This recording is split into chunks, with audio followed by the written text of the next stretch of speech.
So, okay, we've determined we've got weeds in here. The indicators of the weeds are what? Compaction, anaerobic conditions, wet conditions.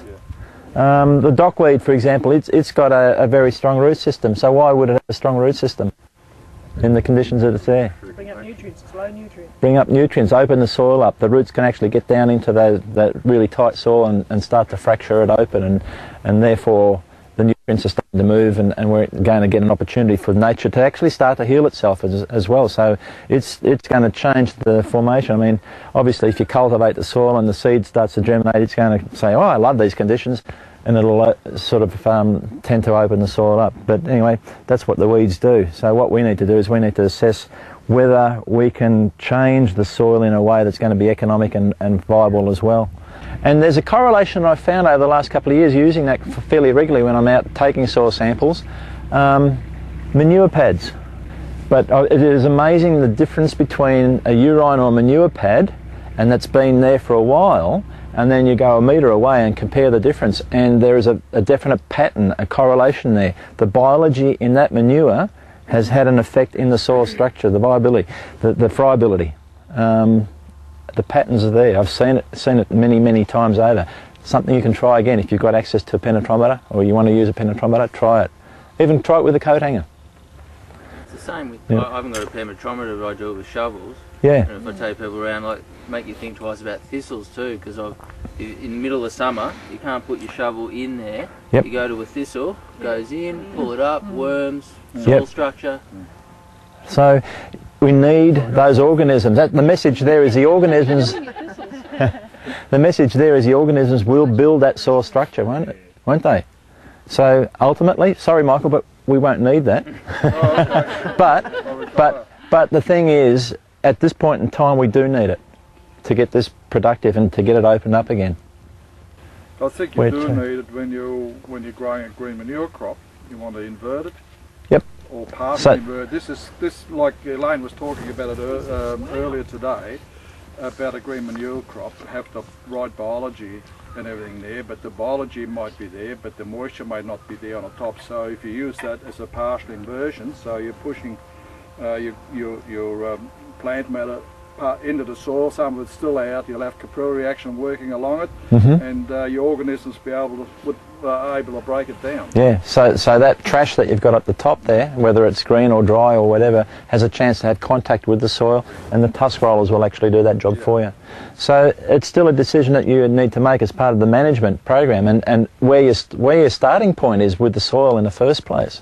You know, if it's really degraded and you need to get that open and get the oxygen and the water penetrating in there and give the plants the opportunity to become established, and at the same time encourage the biology by making sure they're fed, then some of these machines are the way to go. We can't all afford to take a paddock out of action either, so another machine that I'm really in favour of is the airway type aerated ground hog, and they're the spiked ones that allow you to still maintain production, but at the same time begin to open up the soil a little bit as well. You're putting holes into the soil, and I mean, that's what you're doing with a penetrometer. You've just started aerating the soil here as well. Imagine doing that across a whole paddock. But and then you can throw a little bit of lime or a bit of fertiliser around, the granular fertilisers, and allow that to be incorporated through those passages that you've created. Question with those machines, like whether you're obviously getting benefits, but there's downsides that you're obviously always going to create a compaction zone under the spike, like at the tip. Like you're compacting the soil, and also the smooth sides of it. It's important, and Michael will tell you, he's the expert in that area. You wouldn't use this machine. Generally, you probably wouldn't use it in these conditions here now. He was saying yesterday when he was setting it up, he said it's too wet. Yeah, I'd like to do it a bit drier. Yeah. So you're relying on... So you're fracturing, because what this machine does, it will fracture the soil and allow it to break along its own lines rather than ripping through, you know. That's the whole idea. And the airway's the same. And like you're lifting everything up and getting air into the soil. And well, as you all know, without air, you haven't got the right biology. Yeah. Well, again, I said to the group yesterday too that look at the biology as you would yourself. What do you need to survive, to thrive, to actually perform? You need warmth. Biology needs warmth. You need air. You need food. You need habitat.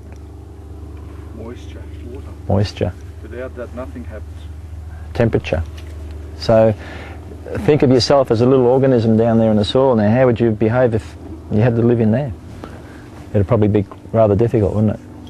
So as managers of the soil, it's up to us to look at ways that we can do it the best way.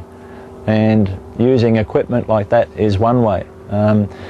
You can do it a much slower way. I mean, this will actually get your ground productive in a very short period of time, a matter of weeks. You can use a biology, you can cover it with compost and let the organisms do that sort of work for you as well. So a lot of energy in those little critters that are working away. So, I mean, would we, given that the information that we've got from this now, would we now start to look at applying a mechanical aid to open up the soil, if it was your bit of ground? Certainly be the quickest way. It'd be the quickest way, yeah, very good. Yep.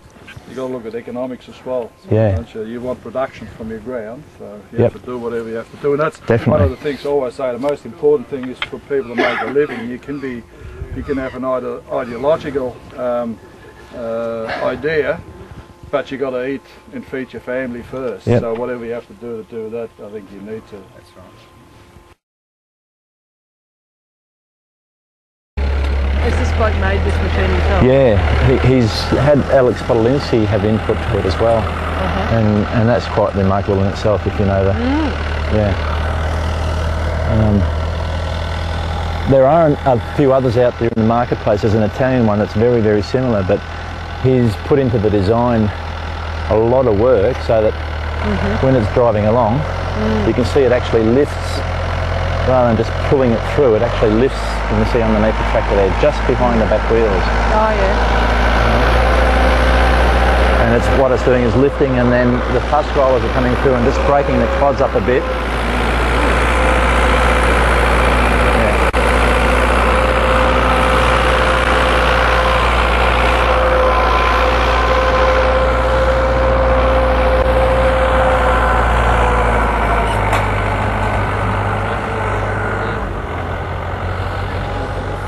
But the other thing I tend to do too, maybe before making a decision as to whether you're going to go down the path of using equipment and take any management action for that matter, is take a sample of soil, have a look at it, smell it, feel it, see if there's any fungi in there. Smelling the soil, acid, acrid, You can, yeah. Put that up. putrescent, Put that down. not good signs. So use your senses to determine what your course of action is likely to be next. And then of course, you know, anything that you put on the soil too needs to be something that you as an organism would like to eat or be part of as well. And so you are the organism, you smell it. If it smells nice, it'll be right. If it doesn't, it probably won't be.